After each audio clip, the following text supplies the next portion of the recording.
Hello everyone, क्या हाल है जी आप लोग का। तो उम्मीद करता हूँ कि आप लोग बेस्ट होंगे। तो आज हम लोग करेंगे मैथ का इंपॉर्टेंट क्वेश्चन। ये हमारे पास क्वेश्चन पेपर एंड ये क्वेश्चन पेपर को मैंने आपके एग्जाम में जिस प्रकार क्वेश्चन पूछा जाएगा उसी प्रकार मैंने सेट किया।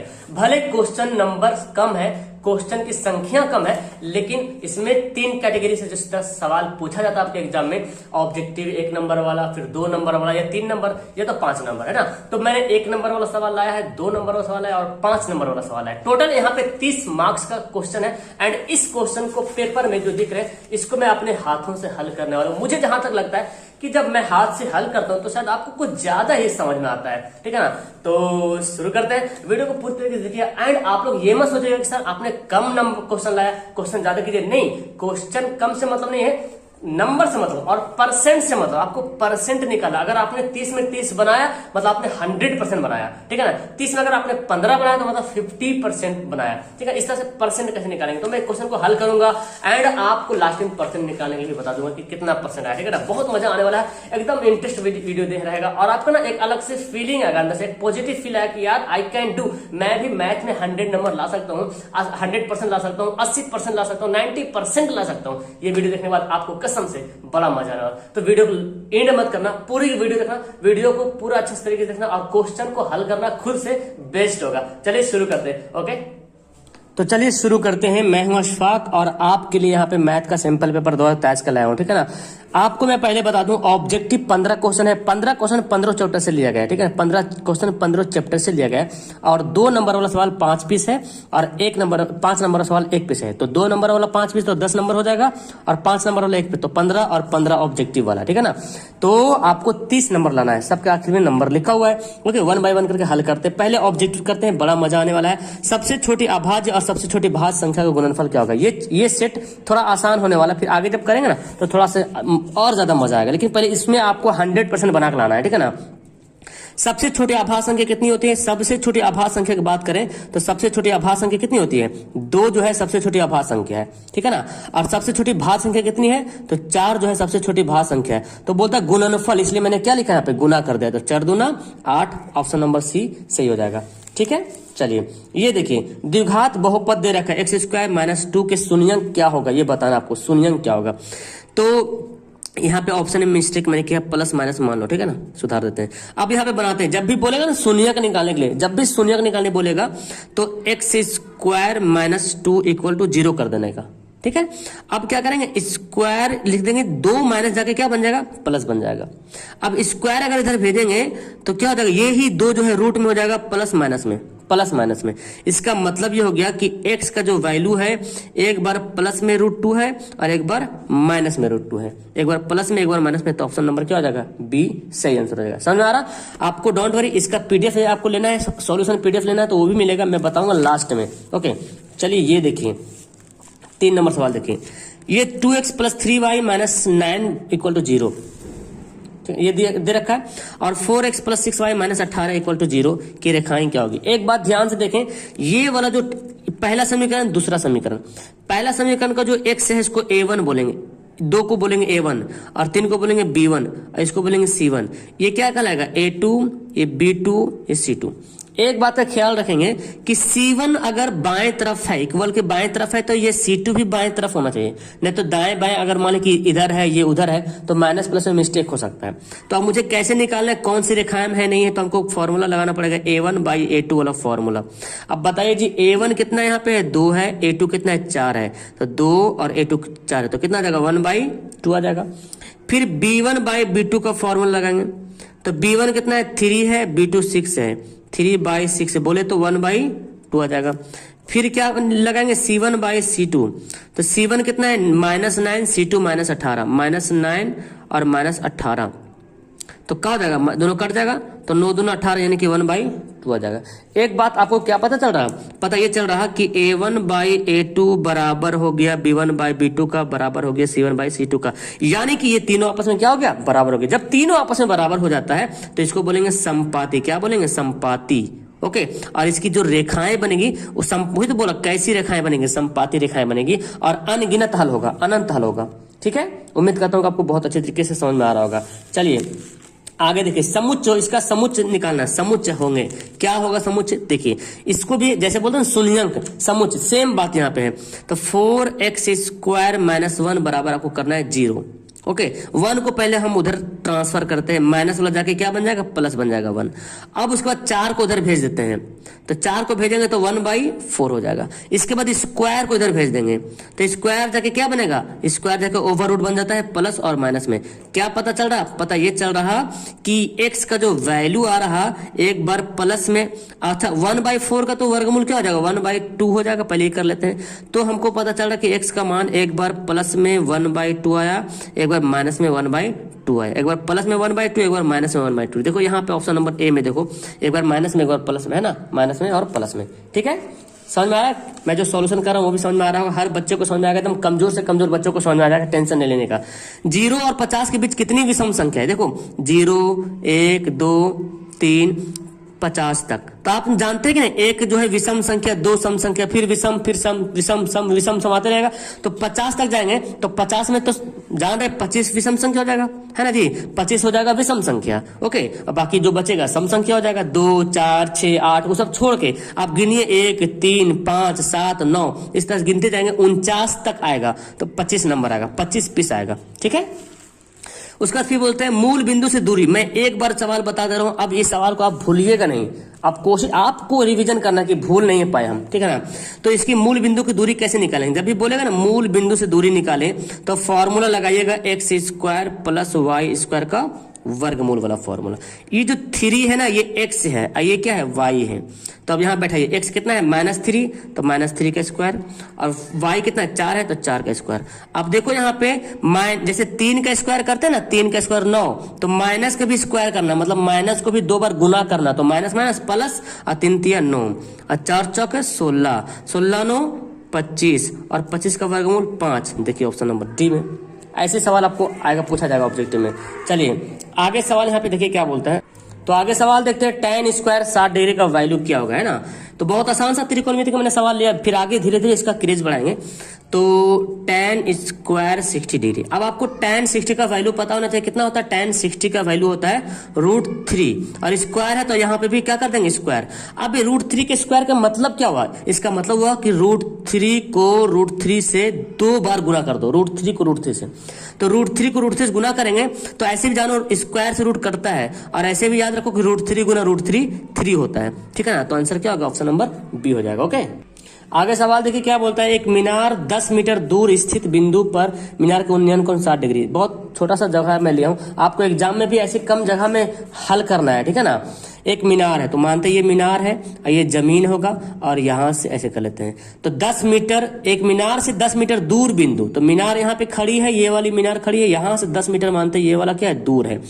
मीनार के उन्नयन कोण, यानी कि उन्नयन कोण हमेशा नीचे बनेगा, ठीक है, उन्नयन कोण नीचे बनेगा, कितना डिग्री है 60 डिग्री है। तो बोलता है मीनार की ऊंचाई निकालना, ये निकालना है। अब देखिए त्रिभुज में एक लंब दिख रहा है और क्या दिख रहा है, आधार दिख रहा है, लंब आधार, हमको आधार दिया हुआ है, लंब निकालना है। तो सोचिए लंब बटा आधार किस फॉर्मूला में आता है, आपने पढ़ा है tan थीटा बराबर लंब बटा आधार, और tan थीटा जहां पे थीटा जहां पे लिखेंगे 60 डिग्री, क्योंकि यहाँ पे 60 डिग्री वैल्यू दिया हुआ है, तो tan 60 बराबर लंब बटा आधार, और लंब के जहां पे यहाँ पे h मैंने माना, और आधार कितना दिया हुआ है 110 दिया हुआ है। चलिए यहाँ पे 100 होगा, एक्चुअली यहाँ पे 10 होना, यहाँ पे 100 होगा, चूंकि ऑप्शन 100 में दिया हो ना, तो 100 यहाँ पे होना मांगता है, ठीक है ना। अब देखो tan 60 का वैल्यू कितना होता है, √3 होता है, h/100। अब 100 से √3 मल्टीप्लाई हो जाएगा, तो h बराबर क्या हो जाएगा 100 इंटू √3, 100 इंटू √3 मीटर, ठीक है ना। ऑप्शन नंबर है ई मीटर बाहर होगा, ठीक है। देखिए ऑप्शन नंबर ए हमारा बिल्कुल सही आंसर हो गया, ठीक है। तो यहाँ पे 100 मीटर होगा, 10 मीटर नहीं बल्कि 100 मीटर। ओके, चलिए देखिए ये सवाल देखिए, यदि 2 समरूप त्रिभुज का क्षेत्रफल का अनुपात दे रखा है तो बोलता है उनकी भुजाओं का अनुपात क्या होगा। बहुत आसान सा सवाल एग्जाम में पूछता है कि 2 समरूप त्रिभुज का अनुपात दे रखा है और आपसे भुजा का अनुपात पूछेगा, तो क्या करेंगे, ध्यान से देखिए, अगर त्रिभुज का अनुपात दे रखेगा और भुजा का अनुपात पूछेगा तो इसको क्या करेंगे, वर्गमूल कर देंगे।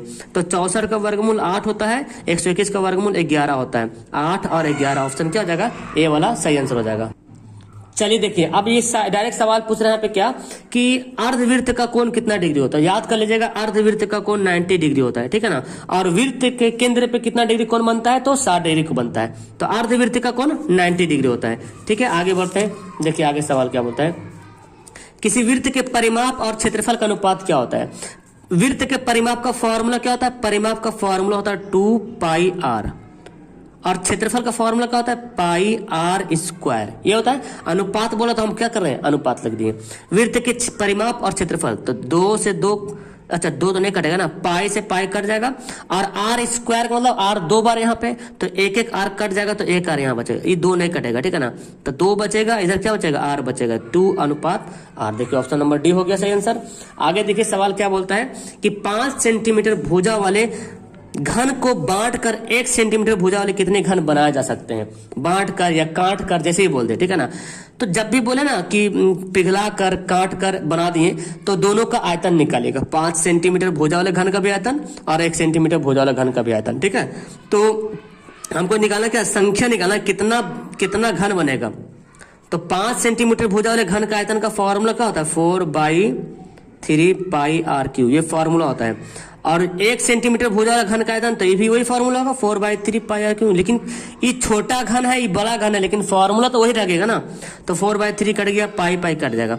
अब ये जो आर है ना, ये वाला ये सेंटीमीटर यहाँ पे है ना, भुजा, यहाँ पे आर क्या हो रहा, अच्छा यहाँ पे सॉरी घन के बारे में पूछा था ना, तो ये फॉर्मूला तो मैं तो लगा दिया हूँ, इसका क्या बोलते हैं, गोला का फॉर्मूला लगा दिया हूँ। घन का फॉर्मूला बड़ा आसान होता है, भुजा के क्यूब होता है, डायरेक्ट होता है भुजा का क्यूब, है ना। तो आर का क्यूब, और यहाँ पे R1 करते हैं, और यहाँ पे R2 का क्यूब करते हैं, तो सिंपल सा बड़ा आसान सा बन जाएगा। तो 5 गुना 5 गुना 5, 1 गुना 1 गुना 1, तो 5 5 25 25 25 125 हो जाएगा। ऑप्शन नंबर सी, मैंने ये फॉर्मूला लगा दिया था घन वाला।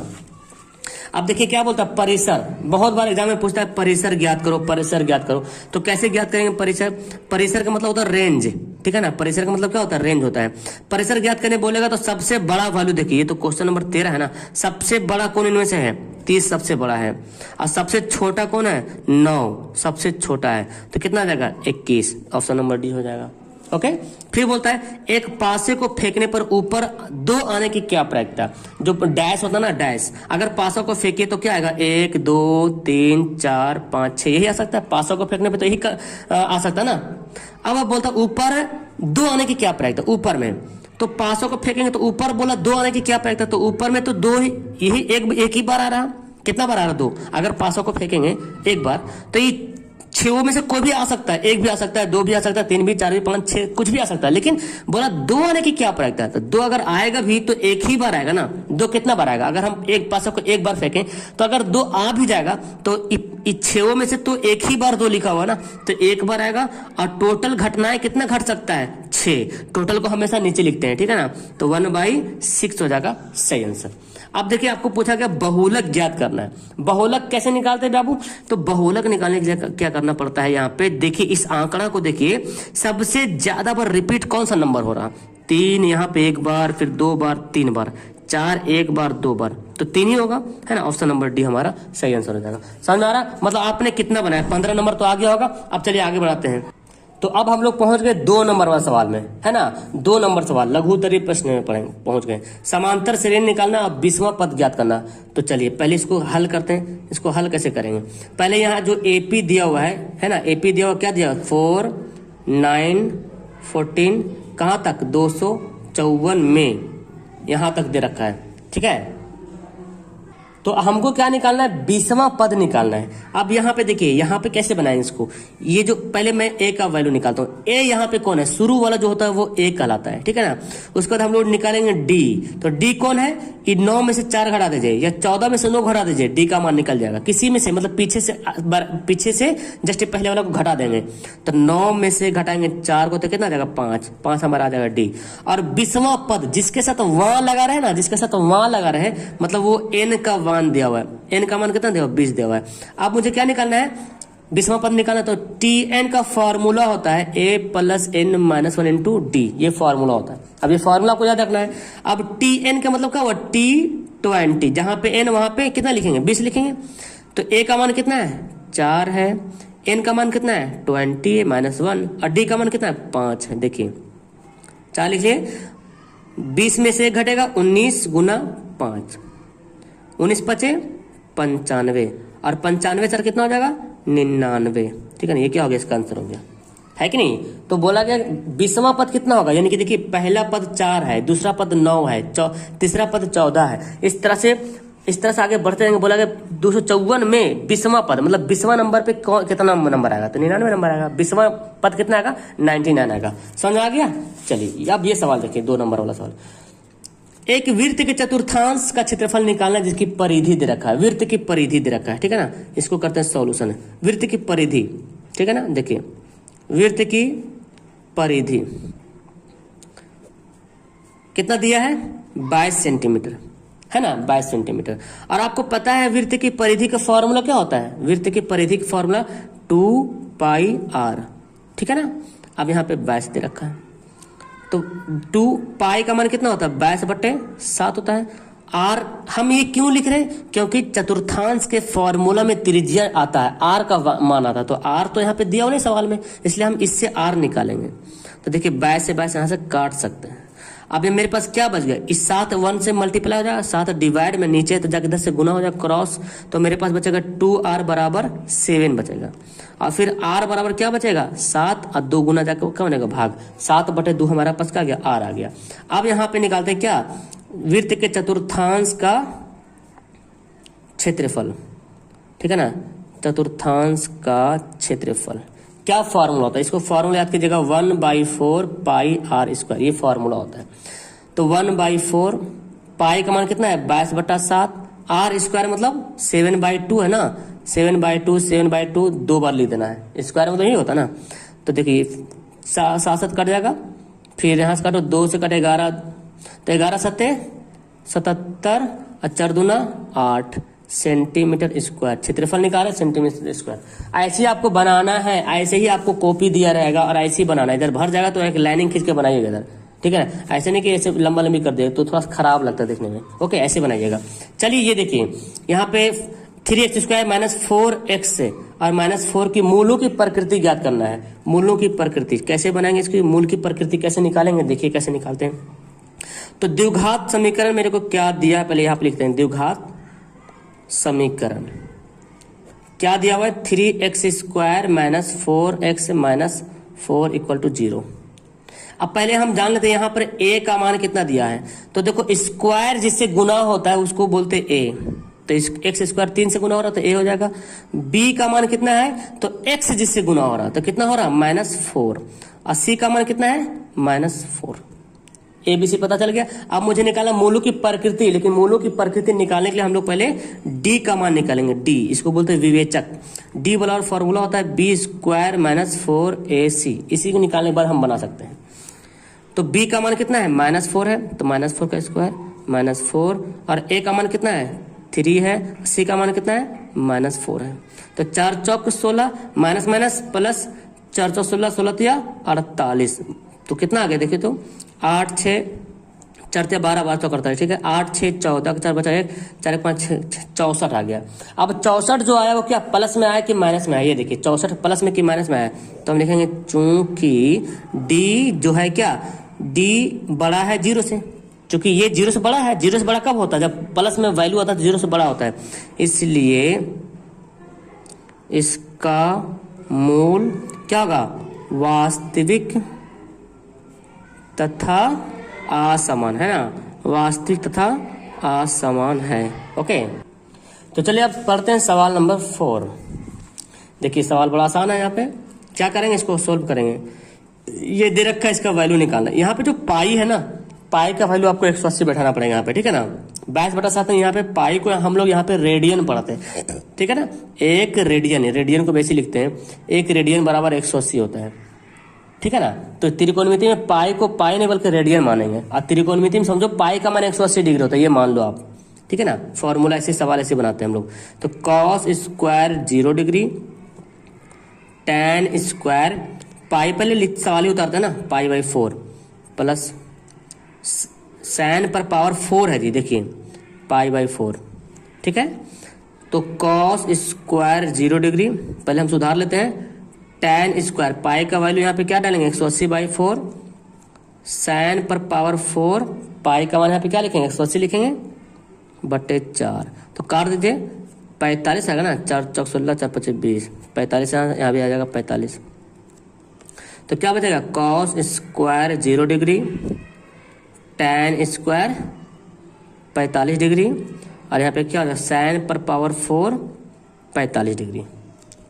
तो कॉस स्क्वायर 45 का मान, कॉस स्क्वायर 0 का मान क्या होता है, कॉस 0 का मान क्या होता है पता है आपको, कॉस 0 का मान 1 होता है, तो 1 का स्क्वायर कर देंगे। और tan 45 का मान क्या होता है 1, तो 1 का स्क्वायर। और sin 45 का मान कितना होता है 1/√2 होता है। इस पर पावर 4 है तो 4 लिखेंगे, जितना पावर बोला उतना लिखेंगे ना। अब देखिए हम लोग क्या करेंगे, नीचे जगह बच रहा है तो चलो लिख लेते हैं 1 + 1 को पढ़ेंगे 4 बार, 1 गुना 1 गुना 1 गुना 1 तो 1 ही आएगा।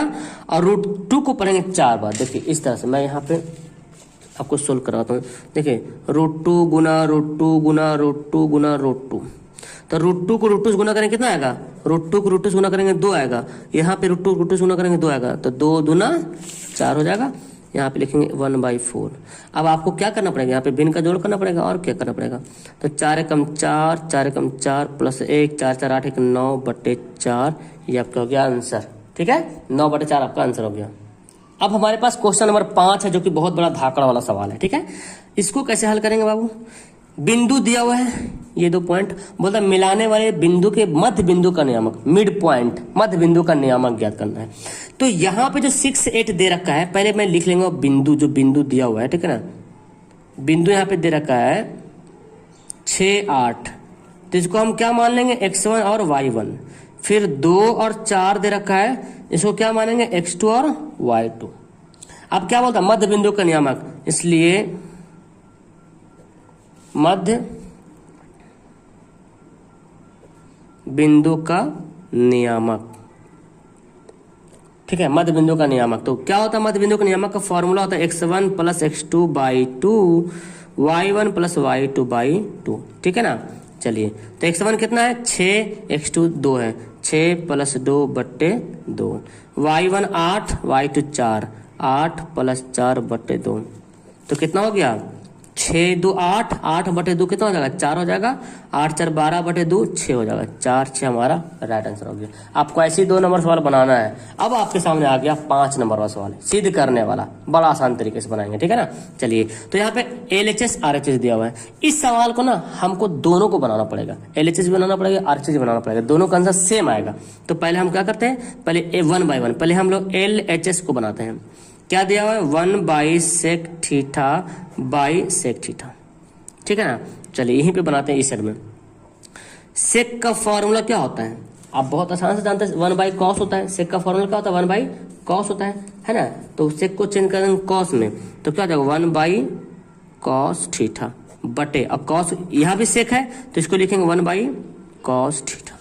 अब हम क्या करेंगे, ये जो 1 है दिख रहा है ना, यहाँ पे ऊपर भिन्न का जोड़ कर लेंगे। ठीक है ना, तो ऊपर भिन्न का जोड़ करेंगे। पहले तो मैं लिखता हूँ cos θ, ये वाला को मैं बना रहा हूँ, ये वाला मैं बना रहा हूँ। ठीक है ना, तो 1 को cos से गुना करेंगे तो क्या हो जाएगा cos θ + 1, और बटे में ये 1/cos θ ऐसे लिखा हुआ था, तो ये बराबर का साइन यहाँ पे देंगे। चलिए अब जो गुना, ये जो भाग है ना, भाग को पलट देंगे गुना में। तो पहले ये बात लिखते हैं cos θ + 1 बटे cos θ, और गुना में पलटेंगे तो cos चला जाएगा ऊपर में और 1 आ जाएगा नीचे में आ जाएगा। तो cos से cos कट गया, क्या बचा cos θ + 1। तो मेरे पास LHS आया cos θ + 1। अब हम क्या करेंगे RHS बनाएंगे यहीं पे। ठीक है ना, RHS आप एग्जाम में से कर सकते हैं, कोई हर्ज नहीं है। क्या है sin स्क्वायर θ बटे 1 - cos θ। अब देखिए साइन का फॉर्मूला होता है जी, क्या होता है साइन का फॉर्मूला, पहले लाइनिंग देते हैं। साइन का फॉर्मूला होता है 1 - cos स्क्वायर θ। 1 - cos θ को ऐसे लिख देते हैं। देखिए 1 - cos स्क्वायर θ, 1 का स्क्वायर बोले या 1 बोले कोई फर्क पड़ेगा, कोई फर्क नहीं पड़ेगा। 1 का स्क्वायर तो 1 ही होता है, cos का स्क्वायर तो cos ही होता है, cos का स्क्वायर cos स्क्वायर तो 1 का स्क्वायर 1 होता है। तो यहाँ पे हम चाहे तो उसको बना सकते हैं 1 स्क्वायर - cos स्क्वायर, चूंकि फॉर्मूला होता है यहाँ पे, है ना। तो अब यहाँ पे क्या करना है जी, हमको एक फॉर्मूला a² - b² का फॉर्मूला बन जाएगा यहाँ पे ना। चलो मैं बना के बताता हूँ ताकि दिक्कत ना हो। 1 का स्क्वायर मैं लिख सकता हूँ 1 का स्क्वायर, और कॉस का स्क्वायर, एकदम बउआ के जैसा मैं बना रहा हूँ, ठीक है ना। और आप एग्जाम में ऐसे ही बना सकते हैं, या तो आप डायरेक्ट इस लाइन को छोड़ के यहाँ पहुंच सकते हैं। 1 का स्क्वायर तो 1 ही होता है, तो 1 square minus cos square, A square minus B square, formula होता है A plus B into A minus B. अब देखिए इस बात इवन लाइन को तुम गैप भी कर सकते हो, डायरेक्ट यहाँ पे लिख सकते हो। तो 1 माइनस कॉस कट जाएगा, क्या बचेगा 1 प्लस कॉस थीटा। तो अब यहाँ पे लिखेंगे इसलिए LHS जो है बराबर है RHS का, प्रूव्ड, सिद्ध हो गया, ठीक है ना। तो यहाँ पे आपको मैंने 30 नंबर क्वेश्चन बनाए। अब आप 30 में कैसे परसेंट कैसे निकालोगे, ठीक है ना। सपोज डेट आपको 30 नंबर में आया है, मानते 25 नंबर, ठीक है ना। तो 25 नंबर आया और 25 को करना है 100 से गुना कर देना है। और कितना नंबर का सवाल था, टोटल नंबर सवाल कितना नंबर का था, 30 नंबर का था। जितना नंबर का सवाल था वो लिखेंगे नीचे, ठीक है ना। तो देखो काटो इसको, यहाँ से 25 है कि 250/3, तो आपको डिवाइड कर लेना, ठीक है ना। 250/3 इसको क्या करेंगे, डिवाइड कर लेंगे। तो देखिए 83 के आसपास आएगा, 83 पॉइंट कुछ आएगा, 83.33 कुछ इस तरह परसेंट आएगा। तो परसेंट निकालने का एक तरीका है, आपका 20 नंबर आया तो 20 से यहाँ पे 20 लिखेंगे, आपका 30 नंबर आया तो 30 लिखिए, लेकिन नीचे लिखेंगे जितना नंबर का सवाल है। और ये मैंने यहाँ पे लिख दिया कि अगर आपको लेना है PDF वगैरह लेना है, ऑब्जेक्टिव सब्जेक्टिव मॉडल पेपर वगैरह जो भी है ना, तो उसके लिए आपको ना, अगर आपको पूरा objective subjective model paper question bank जो भी अगर आपको PDF लेना है, तो उसके लिए मैंने प्ले स्टोर पे a online solution play store app है, वहां से आप ले सकते हैं, नहीं तो आप व्हाट्सअप नंबर से भी ले सकते हैं, ओनली फॉर 250 रुपये में, ठीक है ना। ओके। और अगर आप लोग सिर्फ मॉडल पेपर या तो फिर क्वेश्चन बैंक मैंने जो बता अभी मॉडल पेपर मैं बनाने वाला हूँ, वो मॉडल पेपर लेना चाहते हो, या तो इस तरह जो मैं सॉल्व करवा रहा हूँ ये लेना चाहता हूँ, तो मैं आपको भेजूंगा, इसका PDF भेजूंगा जिसमें सॉल्यूशन नहीं किया हुआ है, उसके बाद मैं ये वाला भी भेज दूंगा ताकि आपको सॉल्यूशन करने में आसानी होगा, ठीक है ना। तो आप पहले मेरे को व्हाट्सअप नंबर से कॉन्टेक्ट करेंगे। Okay, that's all, thank you very much. उम्मीद करता हूँ कि आपको वीडियो बहुत ही काफी मजा आया होगा। ओके, तो नीचे कमेंट जरूर कीजिएगा अपना जो भी कैसा लगा वीडियो पढ़ने में, क्वेश्चन पढ़ने में कितना मजा आया, कितना परसेंट आया। मुझे तो पहले परसेंट कमेंट करना तब लगेगा मैं जो पढ़ाया आपको रियल में आपको मजा आया। कितना परसेंट आया वो मुझे कमेंट करके जरूर बताइएगा। Okay, that's all, thank you everyone, bye.